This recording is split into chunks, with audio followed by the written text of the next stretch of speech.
Welcome back. जिस तरह से बात जारी थी, डोनाल्ड ट्रंप के एक बयान ने स्टॉक एक्सचेंज पर तबाही मचा के रख दी है। डोनाल्ड ट्रंप कोई मामूली सदर नहीं है, लेकिन इसके बावजूद उनके बयानात ने मुसलसल आलमी ताकतों को मुश्किलात से दो चार रखा। उनका एक बयान स्टॉक एक्सचेंज पर भारी पड़ता है।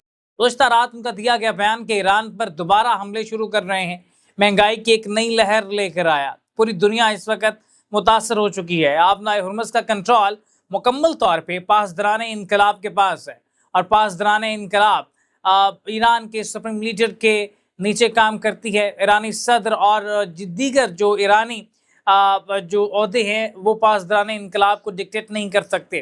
डायरेक्टली सुप्रीम लीडर यानी कि आयतुल्लाह खामनई के बाद मुश्तबा उनके बेटे खामनई वो लीड करेंगे पासदाराने इनकलाब को। और आयतुल्लाह खामनई चूँकि न्यूक्लियर वॉर हेड के मुखालिफ थे, उन्होंने कहा कि न्यूक्लियर वॉर हासिल नहीं करेंगे, लेकिन उनके बेटे का शुरू से यह बयानिया था कि न्यूक्लियर वॉर हेड ज़रूरी है।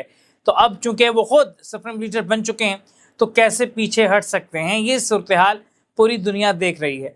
डोनाल्ड ट्रंप चीन का दौरा करते हैं और एक बड़ी उम्मीद लेकर डोनाल्ड ट्रंप चीन पहुँचते हैं।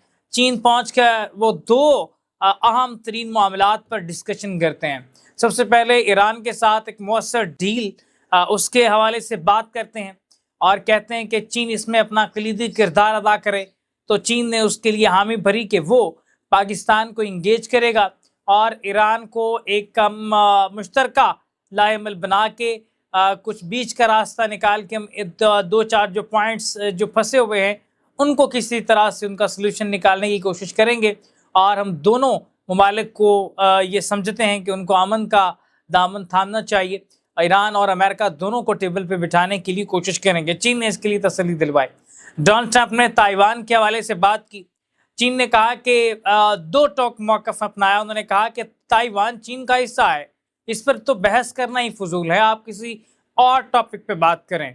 और ये चीन का ये रवैया ये डोनाल्ड ट्रंप को शायद पसंद नहीं आया और करता कुछ कर भी नहीं सकता। करता क्या ना मरता, वो किस तरह से मिसाल है। तो इसलिए पोजीशन भी नहीं है अमेरिका के पास, ट्रंप के पास, वो चीन की मुखालफत कर सके। चीन से मिलने वाले तमाम तोहफे पूरी कैबिनेट ने जो ट्रंप के साथ मौजूद थी जहाज़ पर सवार होने से पहले कूड़ेदान में फेंक दिए। एक भारी कचरा की सूरत में उसको इकट्ठा किया गया। जब ट्रंप इंतज़ामिया से इस मुतल्लिक़ सवाल किया गया तो उन्होंने कहा कि सिक्योरिटी के मामलात के पेश नज़र वो इसको साथ लेकर नहीं जा सकते थे, इस वजह से छोड़ा है। बाकी चीन के साथ उनके बहुत अच्छे ताल्लुकात हैं और पूरी दुनिया का कंट्रोल मैं और चीन मिलकर संभालेंगे। ट्रंप के इस बयान ने भी एक नई बहस का आगाज़ किया कि ट्रंप दबे लहजों में चीन को अपना आधा मानते हैं, लेकिन चीन शायद इस वेट में है कि कब ईरान से ज़लील होकर अमेरिका निकले और वो सुपर ताकत का ऐलान कर दे, और शायद ऐलान करने की ज़रूरत भी ना पड़े। ख़ुद ब खुद चीन पे इत्तफ़ाक़ करने की कोशिश करेंगे। बहुत सारे ममालिक इसमें शामिल हैं। पाकिस्तान के लिए ये अहम घड़ी होगी कि पाकिस्तान ने अमेरिका की किश्ती में सवार होना है या चीन के साथ आगे बढ़ना है। ये सूरत हाल बड़ी बारीक बीनी से लेकर चलनी पड़ेगी पाकिस्तान को। अब आगे होने क्या वाला है, जो सूरत हाल थी वो तो हमने आपके सामने रख दी है। अब जो आम सवाल है कि आगे होने क्या जा रहा है, सूरत हाल तो बड़ी गंभीर हो चुकी है। एक तरफ बुर्ज उल्टने को जा रहे हैं, अमेरिका फंस चुका है और वो निकलना भी चाह रहा है, लेकिन पीछे एप्स्टीन फाइल्स, एप्स्टीन का जजीरा, बहुत सारे ऐसे कच्चे चट्टे ट्रंप के जिसका सियासी कैरियर तबाह कर देगा।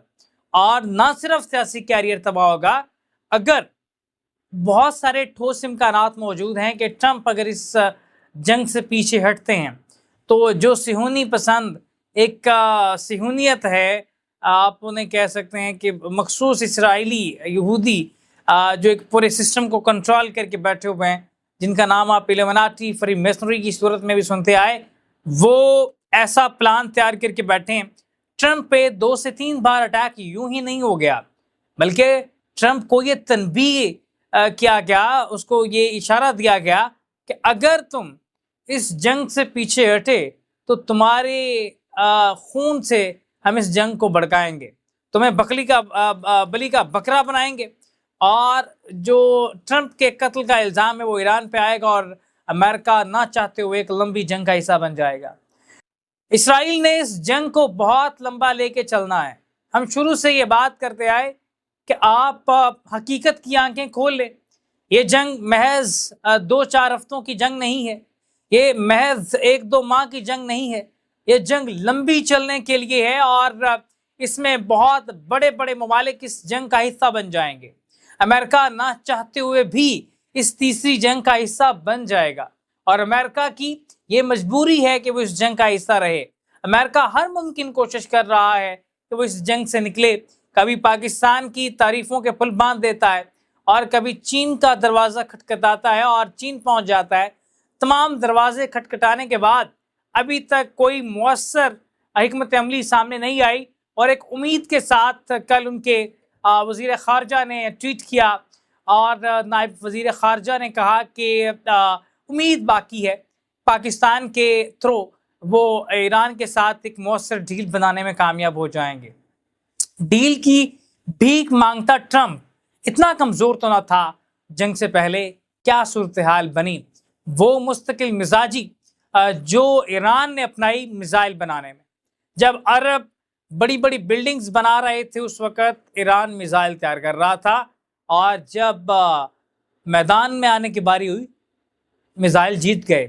اور عرب ممالک جنہوں نے کوئی فوج تیار نہیں کی، جنہوں نے کوئی مؤثر حکمت عملی تیار نہیں کی، کوئی اسلحہ اکٹھا نہیں کیا، بڑی بڑی بلڈنگز پہ پیسہ انویسٹ کیا، وہ ہائی رائز بنا کے بیٹھے ہوئے ہیں، برج العرب بنا کے بیٹھے ہیں، برج خلیفہ بنا کے بیٹھے ہوئے ہیں، جدہ ٹاور بنا رہے ہیں، وہ تمام مقابلہ بازی کر رہے ہیں اس وقت بڑی بڑی بلڈنگز بنانے میں، لیکن برج خلیفہ صرف ایک میزائل کی مار ہے جو چند سو یا چند ہزار ڈالر کا ہو سکتا ہے، لیکن ارب ڈالرز کی جو بلڈنگ ہے وہ ایک جھٹکے میں زمین بوس ہو جائے گی۔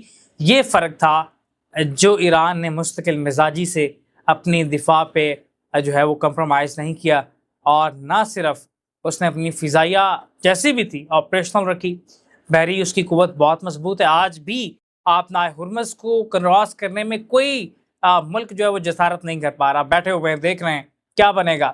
آپ نائے ہرمز سے جہاز نہیں گزار سکتے، یہ ایران کی مستقل مزاجی سے ماننا پڑے گا۔ جنگی حکمت عملی انہوں نے مضبوط طریقے سے اپنائی۔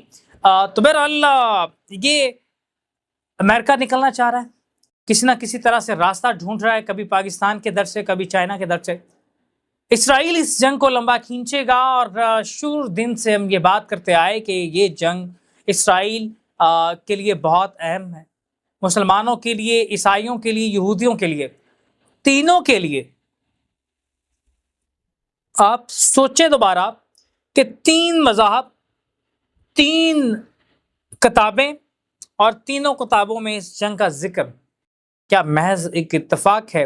اور جب ساری دنیا میں ظلم و بربریت ایک طرف ہے، بچوں کے خون کی ہولی کھیلی گئی، عورتوں کی عصمت دری کی گئی، شہر کے شہر تباہ کر دیے گئے، اور ایک دن میں 2 لاکھ فلسطینی شہید کر دیے گئے، پوری دنیا میں یہ صورتحال ہے۔ لبنان دیکھ لیں، صومالیہ دیکھ لیں، برما دیکھ لیں، کشمیر دیکھ لیں، افغانستان دیکھ لیں، کون سا ایسا خطہ جہاں پہ مسلمانوں پہ مظالم نہیں ڈھائے گئے؟